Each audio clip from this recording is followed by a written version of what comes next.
네, 정책 조정을 위한 당정청 협의회가 잠시 뒤에 열리는데요. 임금 인상, 또 사드 배치 등 핵심 현안이 논의될 예정입니다. 지난주 장관 인사청문회가 일단락이 됐고 내일은 이병호 국정원장 후보 청문회가 열릴 예정입니다. 또 현역 의원의 정무특보 임명을 놓고도 국회의원 겸직 논란이 일고 있죠. 전국 현안 짚어보겠습니다. 정군기 교수, 정현정 교수와 함께합니다. 어서 오세요. 네, 안녕하세요. 반갑습니다. 네, 30분 정도 뒤에 이제 시작될 예정인데 지난 6일에 이어서 두 번째지 않습니까? 어떤 얘기가 오갈까요? 우선 저는 이완구 총리가 부정부패 척결 이 얘기를 했는데 당에서는 뭐 몰랐다 이런 얘기 많이 나오지 않습니까? 유승민 원내대표도 나 들은 바 없다. 그다음에 그 수석부 대표도 이거 모르는 얘기인데 갑자기 하는 전혀 배경을 모르겠다 이런 얘기 나와서 부정부패 척결 이 발언에 대한 어떤 그 소통이 좀 있을 것 같고. 네, 근무 문제가 좀 커질까요? 오늘 당정청 협의회에서? 저는 그렇게 봅니다. 예. 그다음에 뭐 사드 같은 경우도 지금 여당 내에서 이견이 있죠. 또 청와대 당하고 이견이 있고 또 친이 친박 사이에서도 사드 뭐 친박 같은 경우는 그거 공공연하게 논의하면 안 된다 이런 얘기고 또 유승민 대표 같은 경우는 이제 논의할 때 됐다 의총에서 하자 이런 얘기가 나올 것 같고 그다음에 그 경제 문제, 최저임금에 대해서 지금 경제부총리가 드라이브를 걸고 있는데 네. 이 문제를 어떻게 할 건지 이런 굵직굵직한 그 현안들이 논의될 것 같습니다. 그러니까 지금 당정협의 같은 경우, 당정청 협의회 같은 경우에는 사실은 당과 청와대 그리고 정부 입장 차이가 좀 있는 정책 주제에 대해서 좀 논의를 집중적으로 하는 자리가 되지 않을까라는 생각인데요. 네. 예컨대 지금 우리가 알고 있는 것처럼 최저임금제 인상과 관련해서는 정부하고 또 새누리당하고 입장 차이가 좀 있고요. 그리고 교수님 말씀하신 것처럼 고고도 미사일 방위 체계인 사드 이에 대해서도 새누리당 내부의 입장과 또 청와대 입장이 상당히 좀 다른 그런 상황이기 때문에 네. 이 부분을 가지고 집중적으로 논의를 해서 타협안을 지금 만들어내야 되는 단계에 와 있는 것 같습니다. 그런 차원에서 놓고 보면 그런 어떤 핵심 쟁점 또 이견이 있는 쟁점 중심으로 논의를 하는 그런 자리가 되지 않을까라는 생각이에요. 이완구 총리의 반부패 척결과 관련해서 좀 오늘 화두가 될 거라고 정 교수님 보시는데, 홍 교수님 보시는데 어떻게? 그 자체로서는 저는 뭐 청와대와 새누리당이 실질적으로 합의가 어느 정도 있는 상태에서 논의가 된 게 아닐까라는 것이고요. 네. 이완구 총리가 사실 그거를 이제 국민들한테 알리는 창구 역할을 한 것이고 그 부분에 대해서는 청와대와 새누리당 지도부가 그렇게 큰 이견을 갖고 있지는 않다고 봅니다. 물론 네. 그게 실질적으로 뭐 새누리당 내부의 이계를 또 겨냥하고 있다라는 그런 우려의 목소리도 나오고 있긴 하지만 실제로 개혁이라고 하는 거는 아주 오래전부터 논의가 돼 왔던 거고 지금 보궐선거를 앞두고 새누리당이 말하자면 정책 이슈를 지금 잡아야 되는 상황이거든요. 개혁 이슈는 선거에 상당히 좋은 효과를 주는 이슈이기 때문에 네. 청와대가 그 부분을 사실은 엔진을 걸어주는 거는 새누리당 입장에서 나쁠 게 없기 때문에 그거에 대해서는 사실은 큰 논의를 지금 할 필요가 있는 것 같지 제가 않아 알고 보여요. 있기로는 그 당에서 부정부패 척결 발언에 대해서 사전에 어떤 그 움직임이나 통보를 못 받은 걸로 지금 알고 있습니다. 오죽하면 유승민 원내대표가 이거 무슨 갑자기 이런 얘기를 하고 있냐. 그리고 그 수석 부대표도 이거 난 들은 바 없는데 이게 갑자기 나오냐고 언론에다 공공연하게 얘기하고 있거든요. 총리 취임하자마자 나온 카드거든요, 사실은. 그러니까요. 네. 그러니까 당하고는 얘기가 안 됐고 뭐 김무성 대표하고는 어떻게 뭐 얘기가 될지 모르겠지만 김 대표는 뭐 원론적으로는 뭐 좋은 얘기다라고 하고 있는데 그 원내 지도부하고는 얘기 안 된 건 분명한 것 같아요. 제가 보기에는 그 새누리당과 청와대가 갖고 있는 약간의 어떤 그 삐걱거림 자체는 이 기본적으로 청와대가 가려고 하는 방향, 정책 방향이나 방향에 대한 내용적인 어떤 이견이라기보다는 제가 볼 땐 절차인 것 같아요. 지난번에도 제가 말씀드렸지만 사전에 좀 알려주고 이런 절차를 좀 더 매끄럽게 끌고 갈 수 있는데 청와대가 그걸 하지 않았기 때문에 나타나는 어떤 불만족이지 사실 적폐 해소, 부패 해소, 특히 원전 비리, 이른바 우리가 알고 있는 해외 자원 개발 문제 이런 그 이완구 총리가 얘기한 것들은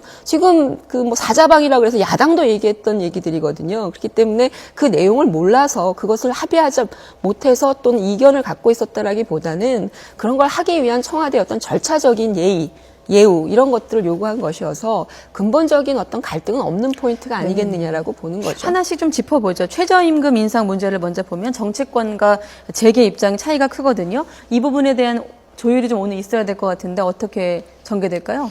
그렇습니다. 지금 하도 내수가 이제 부진하다 보니까 경제부총리가 이제 여러 가지 애를 많이 썼죠, 그동안에. 네. 최근에 부동산 경기는 조금 효과를 보는 것 같고, 내수 문제는 최저임금 이거 좀 올려가지고, 그 젊은 사람들 중심으로 해서 좀 소비를 활성화시키자는 게 그 최경환 부총리 얘기가 네. 사실 맞는 얘기죠. 지금 젊은 사람들이 돈이 없어가지고 지금 소비를 못 하는 거 아닙니까? 차도 지금 생애 첫 차도 못 산다고 하는데, 이런 그 20, 30대를 겨냥한 이런 최저임금제, 네. 이것을 지금 기업한테 요구를 하고 있는데, 그저께 다 불러 모아가지고 얘기를 한번 했었죠. 근데 허창수 그 GS 회장이라든가 그 모임에 나타난 그 표정들 보니까 아주 벌레 씹은 얼굴도 하고 있는데, 네. 임금이라는 건 결국 자본주의 사회에서는 기업이 결정할 문제인데, 정부에서 촉구하는 모습도 썩 좋아 보이지는 않지만, 오죽하면 얼마나 힘들면 정부에서 이렇게 할 것인가.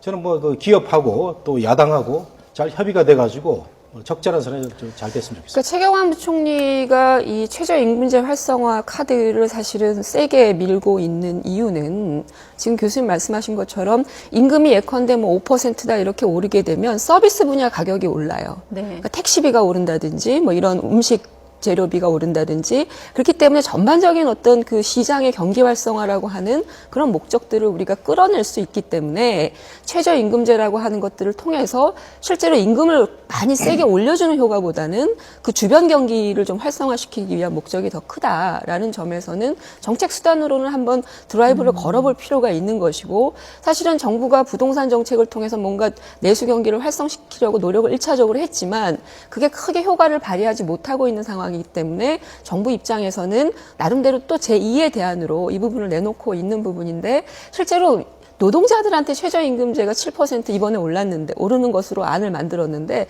큰 효과를 주지는 못해요. 그러나 기업의 입장에서 보면 그게 한두 명이 아니고 상당한 부분의 인건비를 같이 올리는 효과가 있기 때문에 뭐 자율적으로 줄 수 있는 어떤 시급 범위도 늘어나야 되고 네. 이런 상황이기 때문에 기업 쪽에서는 반대할 수밖에 없다라는 건데 정부와 기업의 입장이 다르기 때문에 사실은 저는 이게 당을 통해서 좀 뭔가 기업도 당과 함께 좀 얘기를 나누고 어차피 이거는 사회적 협의를 통해서 이루어지는 것이라서 그런 어떤 협의의 장들을 당이 좀 만들어줄 수 있는 역할을 하면 좋은데 이 부분을 얼마나 새누리당이 해낼 수 있을지는 좀 지켜봐야 될 것 같습니다. 그리고 고고도 미사일 방어 체계에 있는 사드 문제. 사실 리포트 대사 습격 사건이 일어나고 나서 한미동맹에 대한 또 우려의 목소리가 높아지면서 함께 또 이 사드 문제까지 확대되는 양상을 좀 네. 보이기도 했거든요. 어떻습니까? 앞서 말씀하신 것처럼 청와대 또 정부, 뭐 국방부가 되겠죠. 그리고 또 여당 내에서도 약간씩의 미묘하지만 온도차가 있거든요. 이 사드 네. 문제를 바라보는 어떻게 풀어가야 할까요?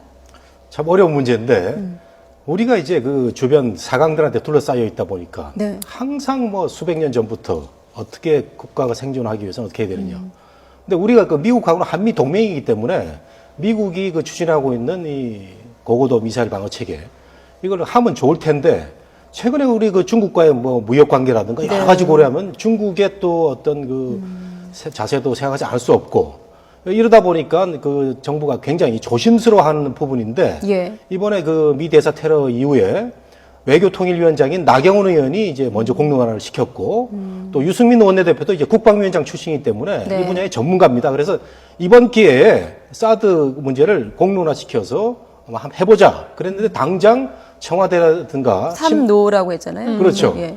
친박 쪽에서 안 된다 해가지고 그 이런 그 안보에 관한 문제는 공론의 장보다는 물 밑에서 사전 조율하는 게 좋겠다. 이런 그 팽팽히 맞서 있는 입장인데 저는 어쨌든 간에 안보 문제는 뭐 여야가 따로 없고 뭐 우리 주변 사회 중국도 중요하고 러시아도 중요하고 미국도 중요하지만 그 미국하고는 한미 동맹이기 때문에 한미 동맹이 모든 그 외교에 있어서 우선순위이기 때문에 이런 걸 고려하면 점진적으로 저는 이거 추구하는 것도 괜찮다 이렇게 생각도 됩니다. 오늘 협의에서도 좀 예. 뜨거울까요? 토론 그렇죠. 분위기가? 그러니까 저는 사실은 그 정부의 입장과 이 정치권, 특히 이제 당의 입장이라고 하는 거는 좀 다른 게 맞다, 외교에 대해서.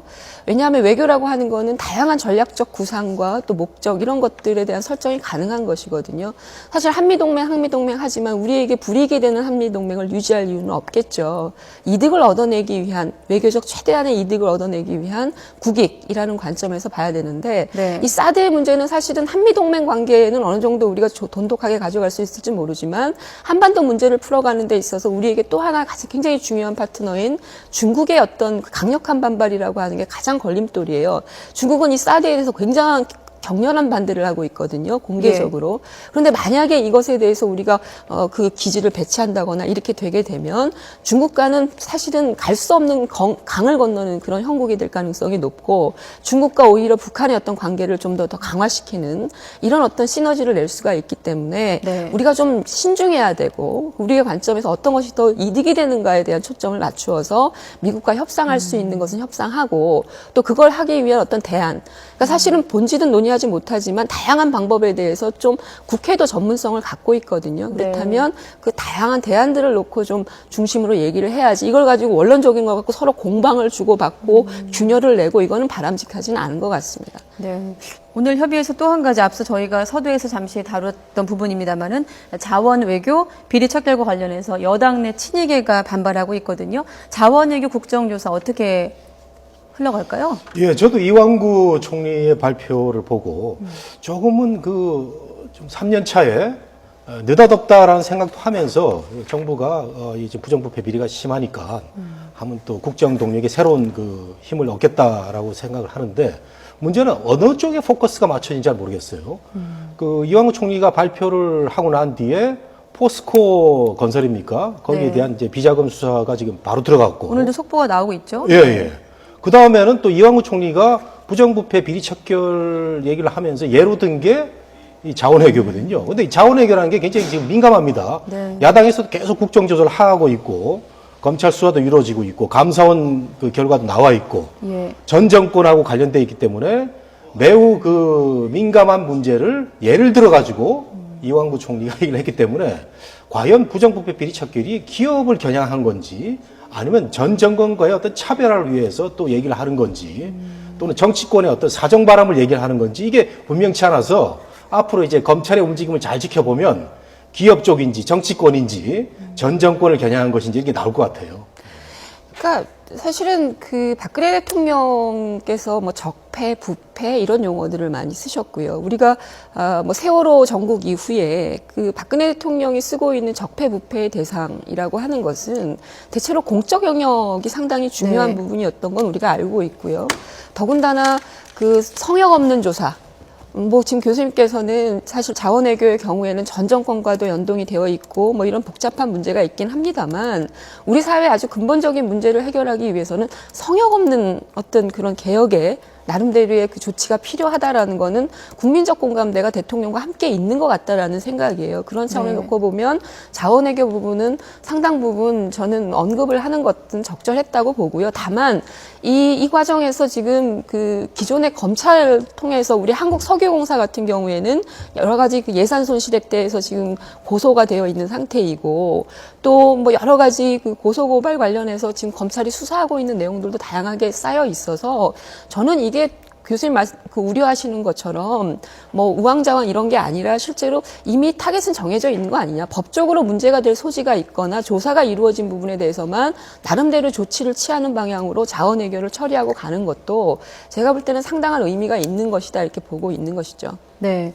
자, 그리고 모레죠. 이 화요일 박근혜 대통령과 김무성 대표, 문재인 대표가 3자 회동을 갖습니다. 물론 3자 회동입니다만은 대통령과 이제 문재인 대표의 만남, 대선 이후 2년 만의 만남이지 않습니까? 그 부분에 포커스를 두고 있는데, 그래서일까요? 문 대표도 여기저기서 이제 훈수도 듣고 조언도 듣고 이러는 것 같아요. 어떤 네. 얘기가 오갈까요?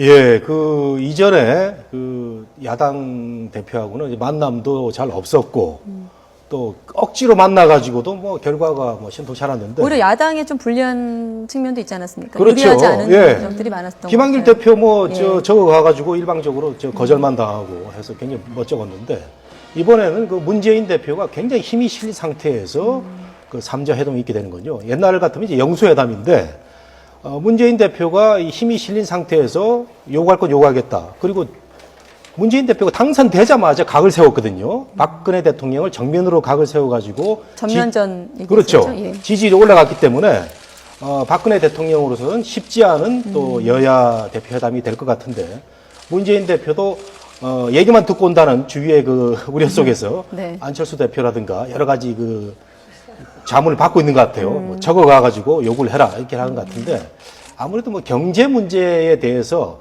그 여러 가지 입장차라든가 뭐 최저임금 같은 경우도 야당은 대폭 상승을 요구를 하는데 여당은 어떤지 등등 그 아주 그 실질적인 최근에 또 문재인 대표가 이 경제 정당 이 얘기를 많이 하고 나가서 네. 어떤 경제 어젠다를 놓고 여야 그 대표 또는 대통령과 야당 대표와의 어떤 그 이니셔티브 지는 싸움도 여기서 이루어지지 않을까. 굉장히 주목이 됩니다.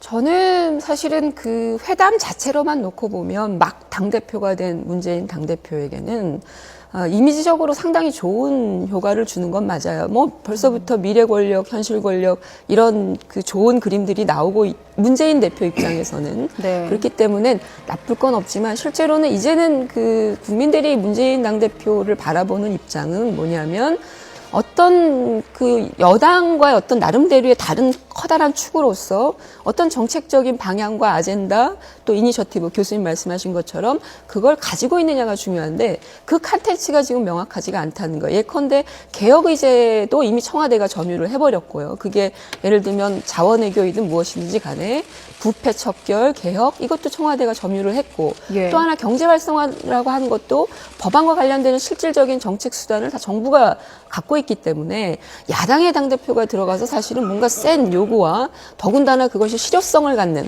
그런 것들을 주장하기가 상당히 어려운 구도에서 지금 3자 회담을 하는 것이라서 그렇다면 좀 방향만이라도 좀 신선하고 뭔가 좀 대안이 될 수 있는 새로운 어떤 걸 갖고 들어가야 되는데 그게 지금 여의치가 않은 것 같습니다. 그래서 아마 당내에서 주변 사람들을 통해서 의제 중심으로 의견 수렴을 하고 있는 것 같아요. 그러니까 어떤 걸 선점할 거냐, 어떤 이슈를 선점해야 되느냐 예. 이런 것들을 하고 있는데 실제로 그 국면적으로 뭔가 세게 이 리드할 수 있는 그런 소재거리는 그렇게 마땅치가 않아서 이 부분은 어찌 보면 어떻게 이 부분을 그 문재인 당대표가 넘어갈지 이것도 우리가 좀 한번 봐야 되는데 저는 그렇게 별로 그렇게 좋은 상황은 아닐 것 같다라는 생각이에요. 견해가 좀 다른데 지금 이니셔티브를 그 정부 또는 청와대가 먼저 지고 있다라고 말씀하셨는데 저는 꼭 그렇게 보지 않습니다. 지금 이니셔티브를 그 지는 싸움의 과정에 박근혜 대통령하고 문재인 대표가 있다고 봅니다.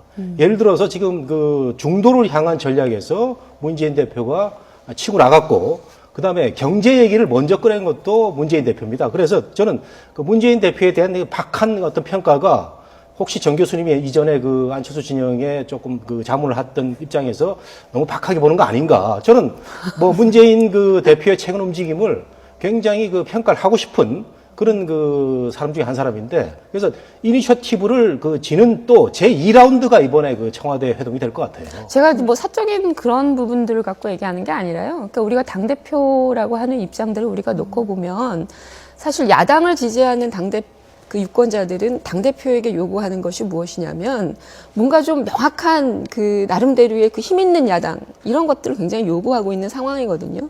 근데 우선 실제로 현실적으로는 모든 정책 수단을 정부가 갖고 있기 때문에 그 부분에 대한 나름대로 야당은 정책 수단을 명확히 갖지 못한 상태에서 회담에 임하는 것이고 가면 그럼 얻어올 게 뭐가 있느냐 가서 보면 방향이라도 사실은 얻어내는 것이 필요하고 이런 것들은 제대로 못했으니까 이런 방향으로 갑시다 라는 어떤 그런 주도력을 보여줄 수만 있다라고 하면 상당한 성공하는 회담이 될 텐데 네. 지금 한번 보십시오.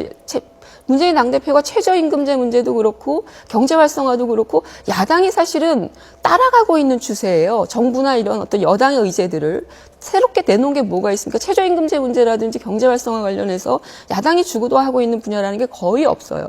그러니까 이런 상황에서 의제 없는 상태에서 들어가게 된다면 실제로 의제조차도 사실은 밀리는 상황이 될 가능성이 높다라는 것이죠. 분명히 성과를 묻게 될 겁니다. 문재인 당대표에게 뭘 얻어내느냐라고 하는 네, 거죠. 좀 시간이 많지 않기 때문에 정 교수님 간략히 말씀하시고 이제 마무리 지어야 될 것 같아요. 예. 뭐 제가 문재인 대표라든가 새정치연합을 뭐 그렇게 좋아해서 이렇게 뭐 지금 분석을 하는 건 아니고요.